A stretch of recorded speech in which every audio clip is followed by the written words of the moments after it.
The road to resurrection. I like that. You know, when Jesus came in Jerusalem, knowing what was coming, they wanted to crown him king. And they were all excited about, Rabbi Jesus coming into Jerusalem. But it didn't last very long. Next thing we know that Jesus rejected that crown, and he took a towel as they went to the Last Supper in the upper room. The disciples had forgot who they were. They didn't wash each other's feet, so Jesus washed their feet. And it was quite a magical moment of trying to help them understand who they were.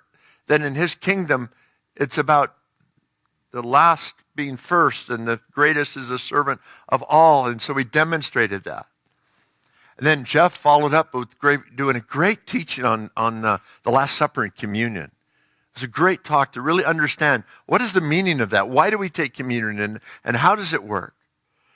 And then Bristow last week got a chance to talk about Gethsemane, because after the supper was over, they were in the garden and Jesus agonized. And his humanity came out. It's like, Father, if there's another way, I want it. Because he knew what was ahead. But then he said, not my will, but your will be done. That he submitted himself to the Father's wishes and desires. And it was a powerful moment. But then they came and they arrested him and they took him away. And I want to pick up that story, but I want to go back a little bit. I want to talk about denial and betrayal, because that was part of his story. It was one thing to be mocked by the priest and taken away, and being, coming before the Romans and all that was going to happen. But it's one thing when people on the outside treat you one way, but what happens when those closest to you abandon you and desert you? I don't know that there's a worse feeling than that. Because it's one thing for a stranger, but somebody that you know and knows you and you've relied on and have been with you, and then they turn their back on you. And all of us have experienced that in some way in our life, have we not? Some way, at some level. And frankly, we probably participated in that in some way in our life. So I want us to go back to the upper room when Jesus told them, tonight, all of you will desert me. For the scriptures say, God will strike the shepherd and the sheep of the flock will be scattered. I didn't understand for a long time what that was, what he was really saying here. Because the scripture does say, if you strike the shepherd, you scatter the sheep. And I thought about pastors and stuff, but it's like, he's talking about himself.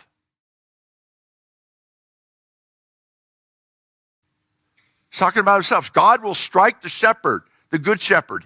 He's talking about him. And the sheep of the flock will be scattered, that they're going to run away. And that's what sheep will do. If the shepherd's done and down, the sheep run away. But then he turns it and he says, but after I have been raised from the dead, and they had a hard time hearing this one, I will go ahead of you to Galilee and meet you there. This is a promise they needed to hear, but they didn't hear, because they couldn't get past the idea that Jesus was going to die, and that was unacceptable to them. Then Peter, upon hearing this about desertion and scattered, he declares, even if everyone else deserts you, I will never desert you. Jesus replied, I tell you the truth, Peter, this very night before the rooster crows, you will deny 3 times that you even know me. And Peter's response is no. Peter insisted, no. Even if I have to die with you, I will never deny you. And all the other disciples vowed the same. So on hearing this, like, you're going to be scattered. They're going to strike me down, and you're not going to be there. Have you ever made a promise, a big one, that you didn't keep? A promise to God about something? It takes us to a low point. When I think back in my life of saying something, especially to God, of what I'm going to do, and then it doesn't happen. Broken promises, my friends, go really deep. They go really deep. They go deep in the one that's made the promises and didn't keep them, but also to the ones that they were made to. I know that's one of the trappings that kids have growing up when their mom or dad or somebody made a big promise to them and then it didn't happen. They didn't follow through, and it's hard to get rid of that. And it's almost like Jesus said, be careful, guys. Peter, in his own heart of hearts, he said, I would never do that. But he didn't even know himself as much as Jesus knew him. And so moving ahead, even as Jesus said this, Judas, one of the 12, arrived with a crowd of men armed with swords and clubs. They had been sent by the leading priests and the elders of the people. The traitor Judas had given them a prearranged signal. You will know which one to arrest when I greet him with a kiss. Now, by the way, in Middle Eastern culture, which I'm very familiar with, having been there, a normal way of greeting is a kiss on the right cheek and then the left cheek. You want to get the one, or you end up right in the middle. You got to be careful on that kind of stuff. Let me tell you, you got to watch that one. And so that was a customary greeting. I always wondered why they didn't just say it's him. But watch what happens here. So Judas came straight to Jesus. Greetings, Rabbi, he exclaimed, and gave him a kiss. Now that's kind of an odd thing to me. Like Judas is betraying Jesus at the most horrific level possible and publicly and doing what he's doing. And he's just like nonchalant about it. Greetings, Rabbi. Hey. And Jesus responded outrageously here. My friend, go ahead and do what you have come for. What? My friend? He's no friend. Jesus, he's no friend of yours. That Jesus had an attitude where he never saw anybody as his enemy. People saw him as an enemy, but he didn't treat people. Even Judas, in this betraying moment, he calls him friend. To me, that's like over the top. And then the others grabbed Jesus and they arrested him. But one of the men with Jesus, and we know from another gospel that it was Peter, pulled out his sword and he struck the high priest's slave, slashing off his ear. Put away your sword, Jesus told him. Those who use the sword will die by the sword. Don't you realize, now he lets us in a little bit. Don't you realize that I could ask my Father for 1,000 of angels to protect us and he would send them instantly? Don't you understand? He's saying that I'm not a victim of this. For this purpose, I came into the world. This is my destiny. I've chosen this. When he was in the garden, he said, Father, not what you want, but what I want. This is that moment. Don't you think I could have stopped this? I could have called an army from heaven to wipe all of you out. But I've chosen this way for your sake, not mine. For your sake. Jesus dying on the cross was for our sake. Sometimes I think we forget that. Because I needed a Savior. I needed a sacrifice for my sins. Sometimes we think that God just did it for himself. And he did because he so loved us. He wanted a relationship with us. And it was through Jesus Christ he could have that relationship.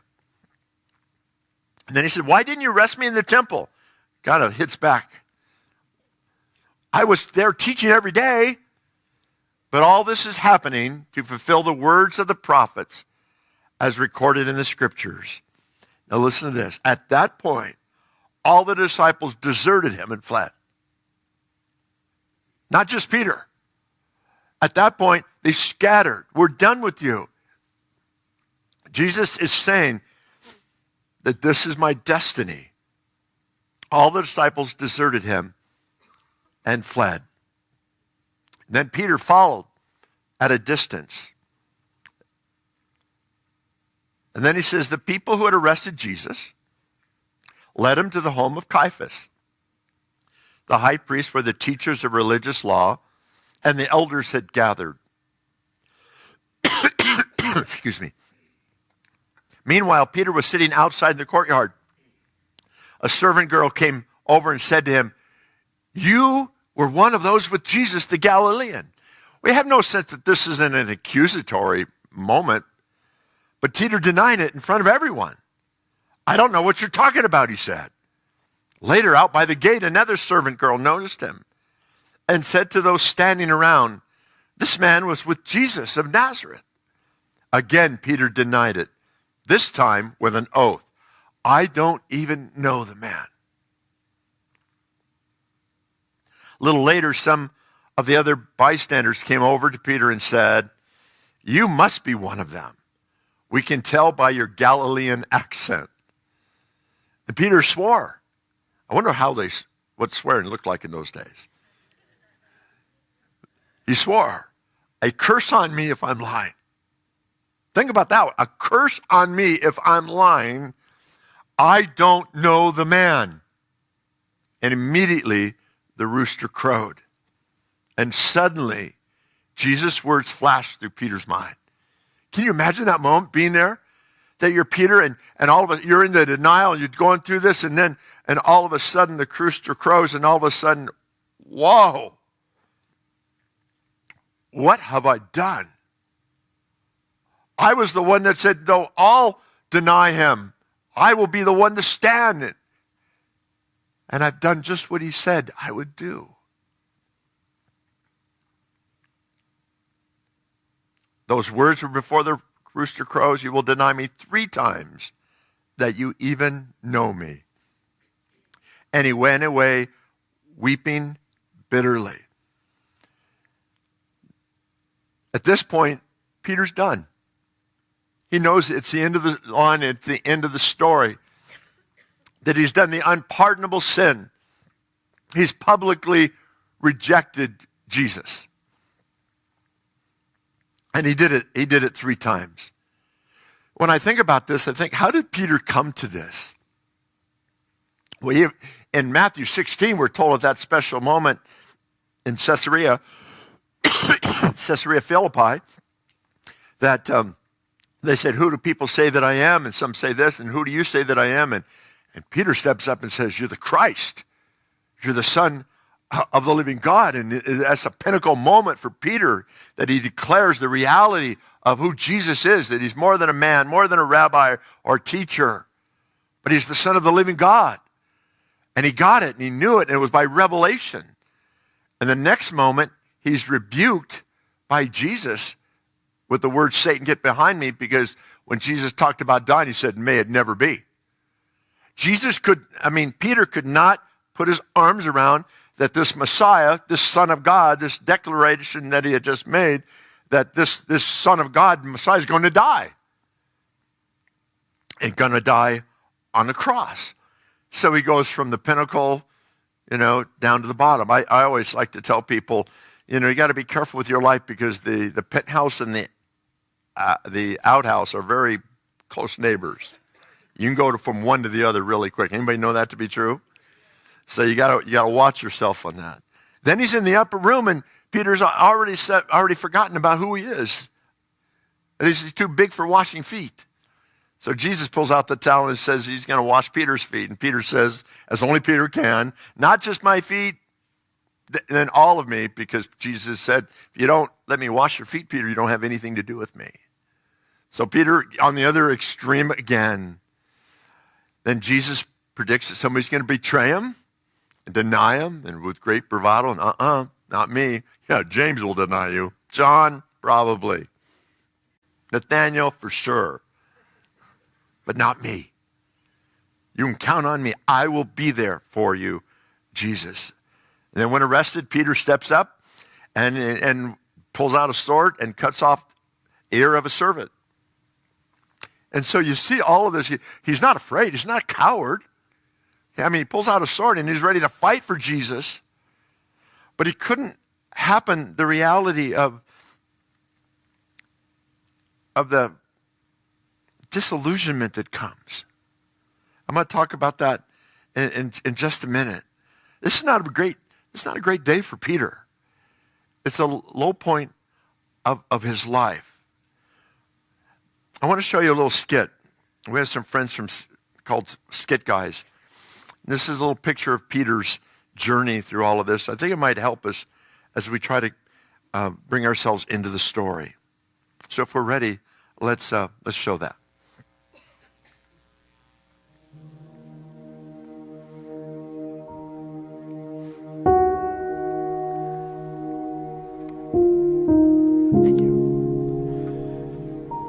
They say a rooster crowing is God's wake-up call. Yeah, at least that's the way it was for me.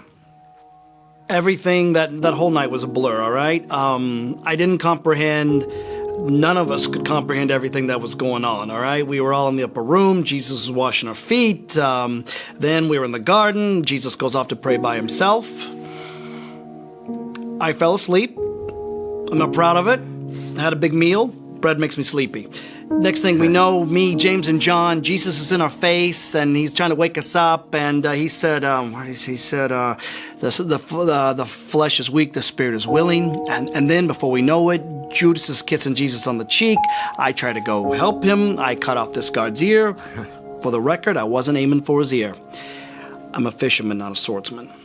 And then they arrest Jesus and they take him off.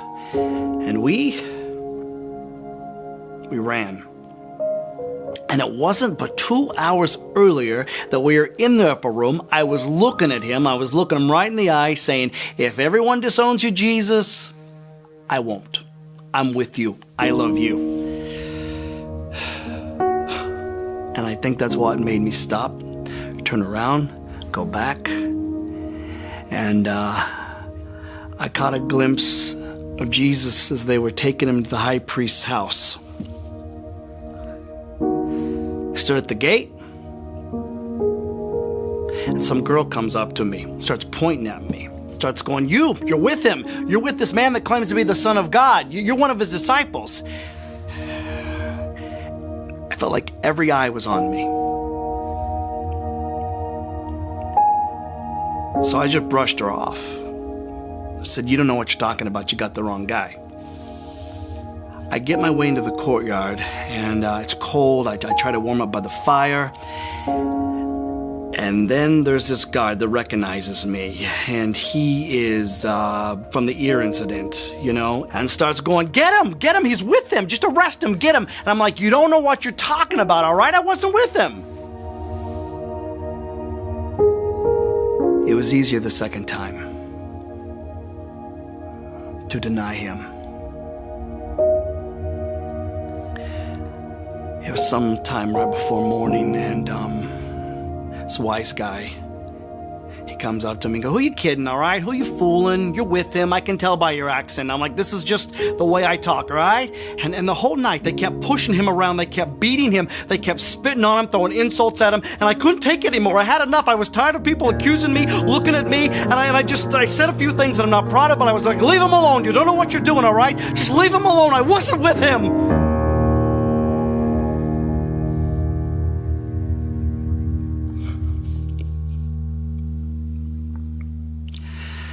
And that's when I heard the most blood-curdling sound I ever heard in my whole life. I heard that rooster crow. And at that moment, Jesus, he turns around and he looks at me. He looks at me. And his gaze, you can't escape his gaze. I mean, when his eyes are on you, you cannot escape it. And they arrested him and they took him off.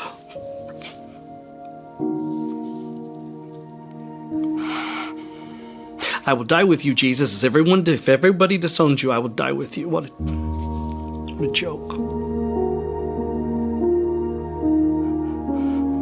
I mean, what would you do? At that moment, at that time, I ran so fast, I ran so long.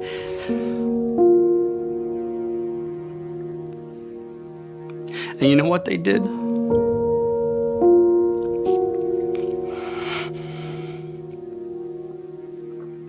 They killed him.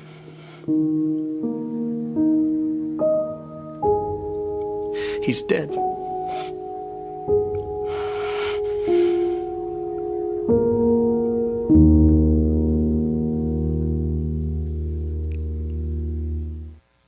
little dramatic, but I think important to get us to the heartbeat of this story. And Peter would have thought that he's dead, it's over. And what we're going to find on the road to resurrection, that what seems to be over may not be over after all. And that's the excitement of our journey. I want to talk about some takeaways out of this for us. That, first of all, there is life beyond disillusionment. Disillusionment is a healthy part of life, in every aspect of life.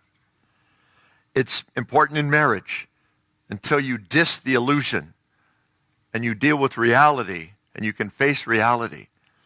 A lot of times when people are disillusioned with marriage, they run away.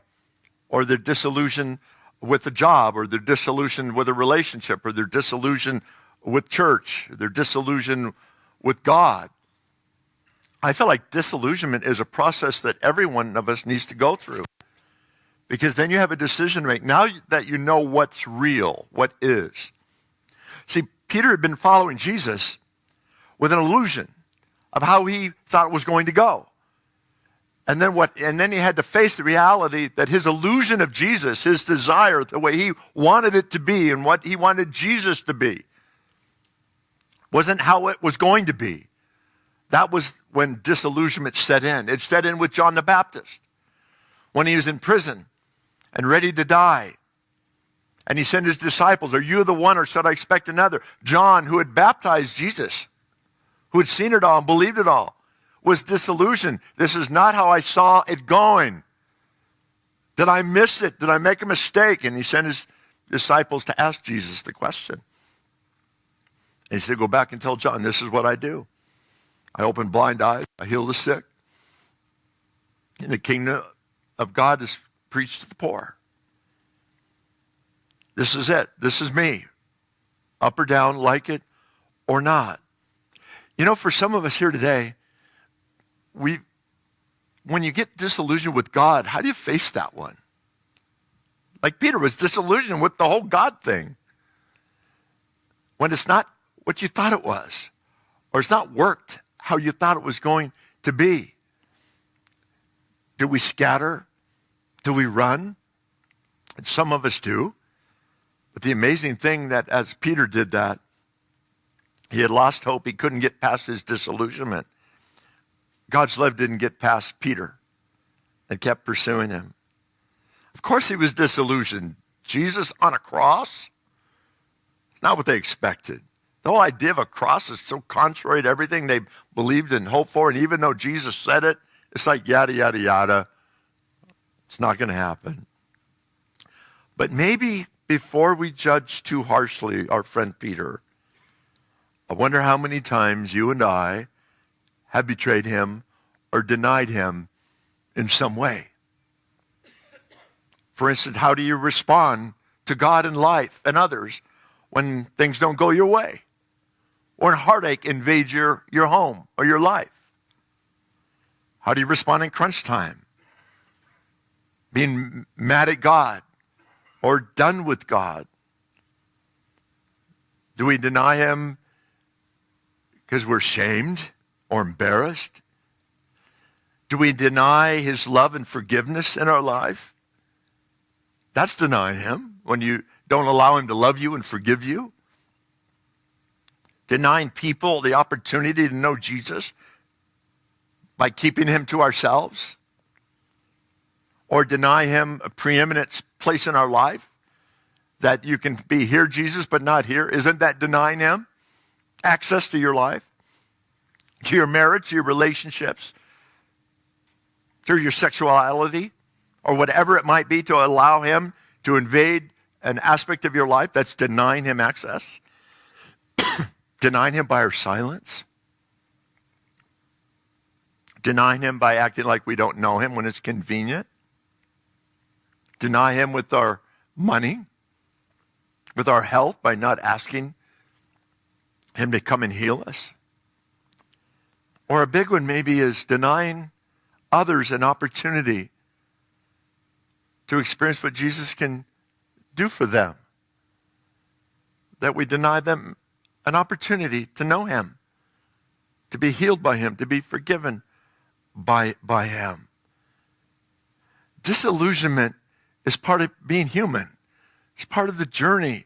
When you wake up, it's like, this sucks. Not how I want it to be. But now that you know what it is, are you in? Are you in? Are you out? In any area of your life. A second takeaway I'll give you, that there's hope beyond our biggest failures. Somebody smile. That there is hope. What we see that, because Peter's got the big one. This is the big one going down right here, right now. It doesn't get any bigger than this. But it tells us, because we know the end of the story, if you don't, that Peter gets restored in a big way and reconciled in a big way, but not because he initiated it or could pull it off. But there's great news for Peter, that it was not going to be the end of his story, but it seemed like it. And sometimes in your life, things that happen, you think, this is the end. This is over for me. I can't see a way past where I'm at. What's done for me, what I've done to me, or what's happened in my life, it's like, this is the end. Easter tells us it's not the end. And it doesn't have to be the end. Easter, we get to see the reason for this season. And it's hope in the midst of hopelessness and despair and darkness at our low point. Whether we chose it, whether it's been pushed on us, it doesn't matter. That there's life beyond it. And the last one is, when we are faithless, he remains faithful. When we are faithless, he remains faithful. When I think about my journey in this church and in my life,